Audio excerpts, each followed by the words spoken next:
open, by it's the way. just Eve really is still the open. Eve. And SRG gets first pick, so I mean, KBG has to ban that Eve out because Tig, Eve, Hilda, that is, you have a lot of power when it comes to these objectives right there with the Tig and the Hilda already. You had a Eve, you had a RWM around a Turtle Pit, Lord Pit, and now it's a hard fight to take to try to out-retry somebody. If they want more frontline, they can pick up a Vexana as well. The mid is quite open here, so it's going to be pretty difficult for KBG to bat out against them. If you take out the Eve, there's still Aurora. There's still Vexana. And in terms of the goal lane, Moskov is okay, but it looks like they banned the Moskov themselves. They take out the Moscow, right? Beatrix, Nathan. The Harith is still there. But then this is a composition who might not make it easy for you to use the Zaman Force. Like there's the Cho, there's the Joy. They're just constantly on the hunt for these targets. So KBG, will they just let whatever gold lane Innocent wants to play? Will they just let it pass here and just focus on Stormy? Because again, the Eve is still open, so they might want to ban that out. Yeah, Fermi's also still open, could work okay with both comps, especially SRG if they want to go the sustainable route here. SRG on first pick. I think you save with so many gold laners being banned out at this point, I think once again, you save it for last pick here. Maybe you get some counterplay, like if KBG decides to go for something like a Wan, you can counter with the Aerithel. If KBG decides to go for something that has an obvious answer, SRG will have that answer. Yeah, if they really want to like go all out on the possible counter sets and that responses to the dives that will be done here by KBG, I think Aurora works well here. It's just that you might have to worry about your Pride of Ice being taken out every now and then by KBG. But Stormy is really good in terms of positioning, and they go for the Vexana instead. Still, at least they have additional front. So that's a lot of space created, whoever Innocent decides to pick up. Look at the crowd control for SRG, man. Yeah, there's a lot of disruption here. The Joy won't have a good time. Yeah. And they still have an opportunity for a nice gold laner. I mean, it's SRG's looking scary right now. We're going to see a lot, and the problem is KBG, a lot of their heroes don't have much purifiability. It's going to be all revitalizes, things of that nature. KBG still needing a gold and a mid. For their mid, do they go for something that also gives them for some CC answer, right? Yeah, like Aurora, something that can at least kind of counterplay on the crowd control answer. If they want to go for a little bit more of late game, Sicilians there too. But they go for the Fermis. Ranger Fermis here without the Valentina. It's a one-sided all coming in from the Fermis. So KBG looks to basically stay the team fight for quite a long time. The Beatrix is not there to answer the altar as well. The problem with the Fermis here, though, is their composition is a very spread out. Everyone's in their own position. It's not a very ube stick-together composition. You have Cho, who's going to be looking for dives. You have Joy, who's going to be looking for dives. You have Granger, who's going to be, dancing back and forth. It doesn't really feed off that very much. And if they do decide to group up, there's a big Eternal Guardian coming. There's a big implosion coming.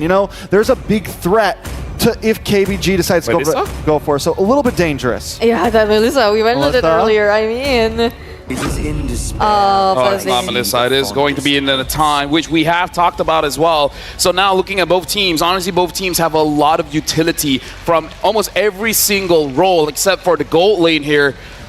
So it's going to be a very interesting matchup here between SRG going up against KBG. Thank you very much to Trex as well as Brigida, but now we're calling in Ingan as well as Nice to cast this game.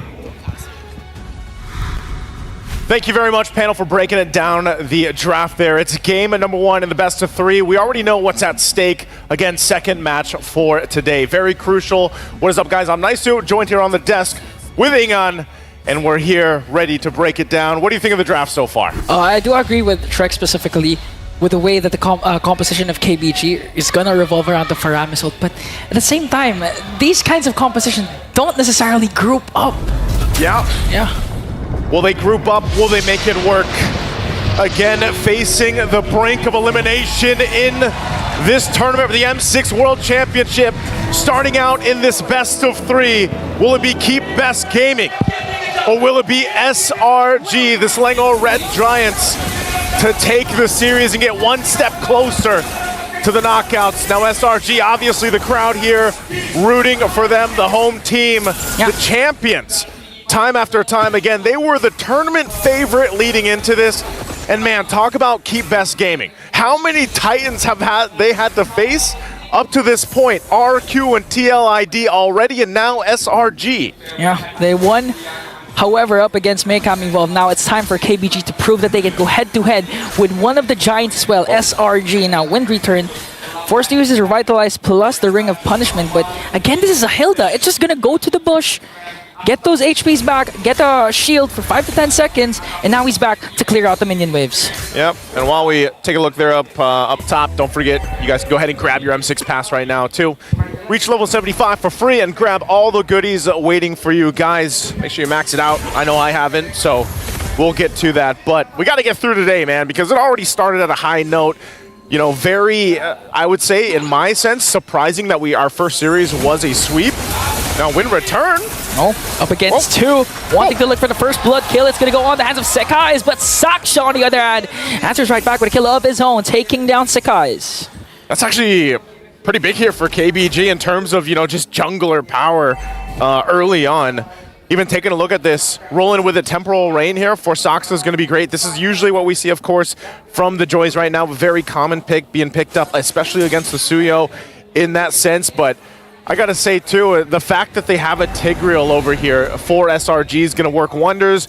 It has done really well, just statistically, being able to set things up, but then on top of it, you throw that you've got an extra body in the Eternal Guard on the field, but also a Hilda. They have a lot of tools in favor of SRG, and I feel like that's the biggest obstacle that KBG has to overcome. And it's going to start up with this first turtle. Okay, Eternal Guard pop right out by Stormy as KBG just trying to kite away the turtle. A kick coming in from Tracy onto the backline, but Crab on the other hand, here comes the NetherRealm Glorious Pathway, and Sekai's will secure the turtle. Here comes the counterattack coming in from KBG. They're going to take down Yumes. So a turtle for SRG, but a kill for KBG. Yeah, a trade again. You know, the trade went in the hands of Saksha, so this more or less continues to build up, at least for him, the momentum that he can get on the Joy. But eventually, you know, the rest of the team's also got to keep things under control. Sekai's himself has been doing really well, you know, counter jungling when he can. He gets the information like this, of course, from Yumes, as Yumes tries to go ahead and protect that purple buff. But ultimately, they want to go ahead and put pressure around the map. One of the things that SRG loves to do is play to that style where they're, you know, putting pressure, they're playing a very aggressive. But at the same time, that aggression has been kind of a double-edged sword so far throughout M6. I mean, that's exactly why they're in the situation they are. They've kind of had to make some adjustments to their decision-making and to their discipline. And, you know, we heard that even earlier on in the first couple days of the Swiss from Coach Arcadia, where it was just like, you know, yeah, we lost discipline. We got to be able to keep things together even if we're ahead. And that's been the case of a lot of teams here, Ingan. Yeah, considering the fact that they lost to S2G, they were in control towards the mid-game, but S2G still hold on, was able to extend it to the late game, eventually wiped out SRG to take a win. Now this time, they can't afford those kinds of mistakes because, again, they're the tournament favorites. Tracy got cancelled out with a Sacred Hammer. Oh, Tracy's going to go down. Yume's able to escape. Saksha was going to hunt him down, but just backs off for now, so again, Tracy gone, SRG picking up a kill. That's about all they're going to get as they get back into the lanes. Yeah, and that's the thing that Trex was saying. You know that Tracy is going to look for those initiations, so realistically, he's going to be out of the vicinity of the NetherRealm. Yeah. So how can you save Tracy, your main initiator, if you can't reach him, and at the same time, heads up play for Yumes actually to use the Sacred Hammer to make sure the kick is not going to connect, but this time it does! There's the kick, running the target. Yumes going to go in, dash in. Glorious Pathway already dropped down too. Still going to be bringing the fight. Tracy's going to be in trouble. Still 1 HP, tries to help him out. Cram couldn't get the kill. But Saksha does bring down Karam, and KBG finally. That clash was in their favor. The turtle has not yet started. And this is the over-aggression that SRG is really known to commit mistakes on. Again, going back to their first game up against S2G, these were the times that their opponents capitalized on their over-aggression. That's what they want to do here. Looks like it's going to just be ignored for now until they reset. They get to the turtle. Innocent does grab that tier 1. So first one of the game going down. And they'll play around some of the macro decision they have. Wind return. Again, Kram Too deep there, connects the Way of the Dragon, get bursted down by 4, but Selangor Giant still not starting the turtle, so another kill onto Cram. They did, however, trade for the top lane turret, and considering that Innocent has a mystery shop, he's gonna eventually reach his power spike early on if KBG doesn't manage to contain Innocent Nathan. This is where you really have to capitalize on the fact that Saksa already has this kind of lead, this many kills early on, and he should be able to be enough of a damage threat towards that back line of SRG. The hard part is, again, getting through Yumes, and even this Eternal Guard to an extent. I think that's why Tracy is also, he's kind of facing this obstacle and really can't find that window that he's looking for. As that second turtle gets grabbed and secured by SRG, you can see where they're starting to focus. Good return, though, up top. That's a trade objectively. Turtle for the tier 1 up top. So they try to even things out. Nothing too crazy. They're just trying to clear out the lanes at this point and hold on to what they can in terms of turrets. Now the question for KBG is, how do they play around this portion? We've seen this so much, Ingan, where teams trade for objectives, they trade even kills, but then how is that transition into that mid to late game for them? And can they adjust from there? Because they're looking to make a play down here on bot. They already used the conceal, but it's going to get spotted out. Yeah, SRG was all ahead of the play that KBG was planning to make, and I do like what Cram has been doing. Although he's 0-2-2, he's just trying to go for the backline, forcing KBG to group up. Tracy, though, on the other end, got bursted down once again by Sakai's. That was a quick kill for the Giants. You're seeing how much damage is already there. Overloaded down in the mid lane. Going to force him back a little bit more. Rhapsody from Lexi, he's going to have to wait. Wind return! Oh, Wind return is gone.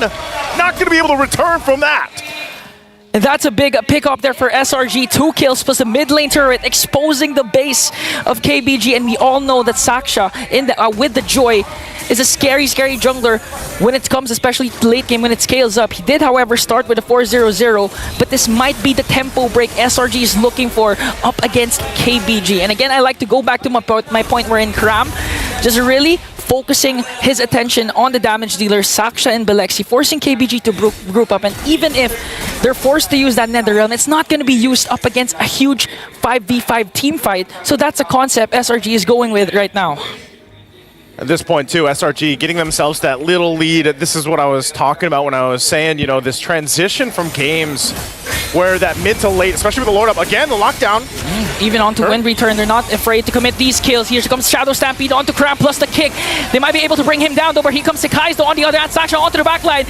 Innocent forced to use the entropy in. Netherrealm is there to save the members of KBG, but Saksha, on the other hand, got slowed down by the weakness finder of Innocent. Even though he's a mobile hero, he can't escape the wrath of Innocent. A big pickup, too, for SRG. Now they're going to have to fight for the Lord. Sakai's will be able to get it.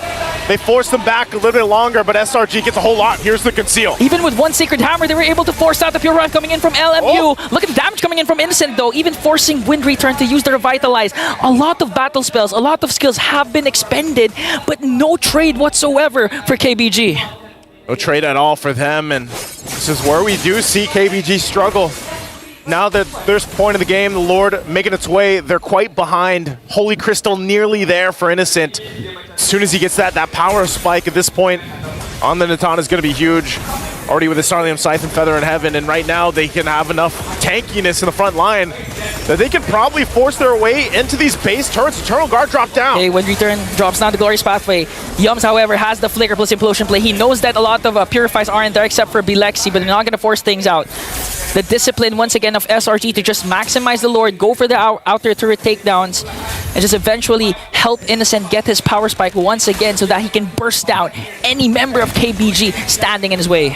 Tier 2's going down, being worked on. Soxa will be able to hold on to that top one for now.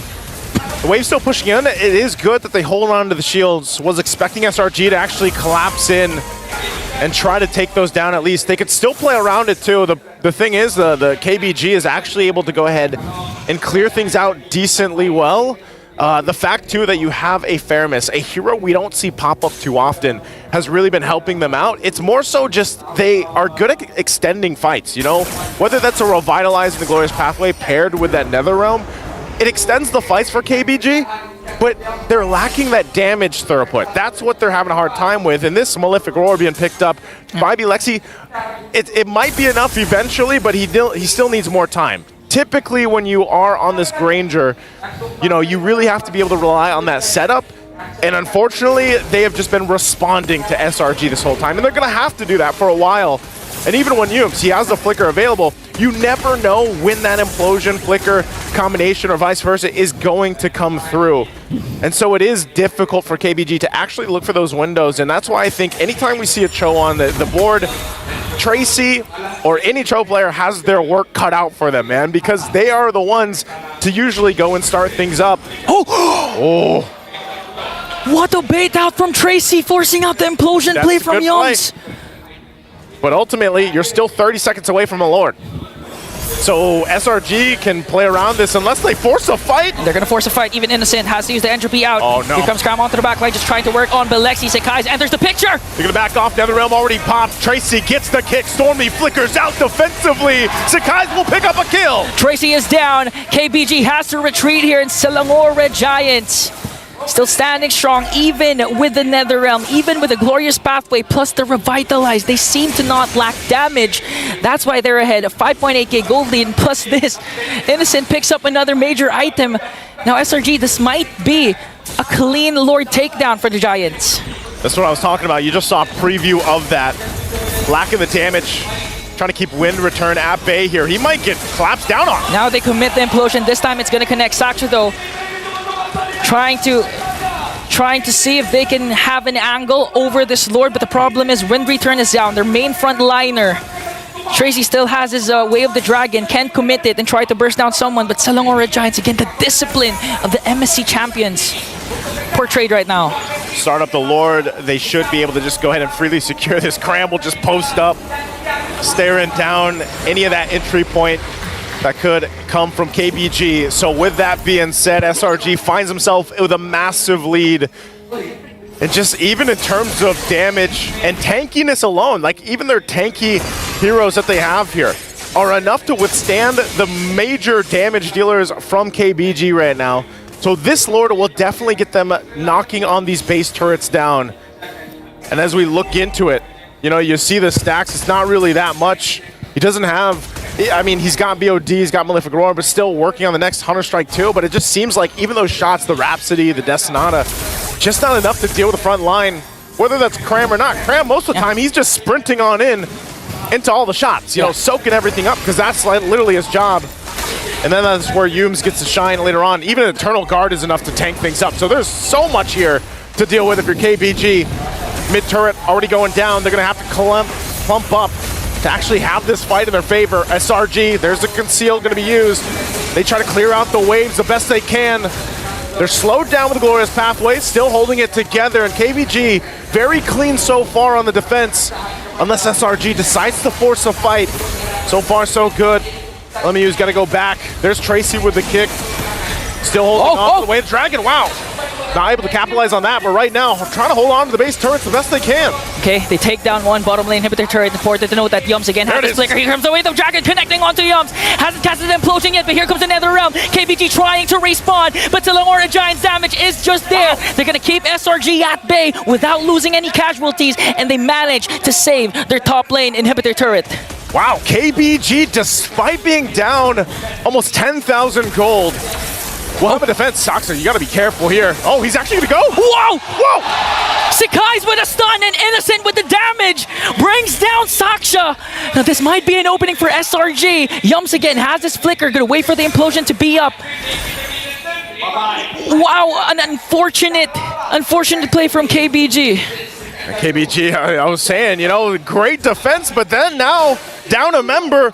This is an opening for SRG. Innocent goes in with the entropy. They're just trying to delay with the Glorious Pathway. Here comes the Wind Return. Eternal Guard is there to kick as well. But SRG, the damage is just too much. 3 members are down. Bilexi trying to defend, but Selangor Red Giants with a Game 1 win. And SRG will make it happen. First blood in the best of 3. Another game is what they need to stay alive in the tournament, of course. And KBG, you know, that early game looked like they were able to hold things together a little bit. Then it just slipped out of their hands, and that seems to be the trend here, the story of KBG. But again, they have been against Titan after Titan, and now a Titan giant.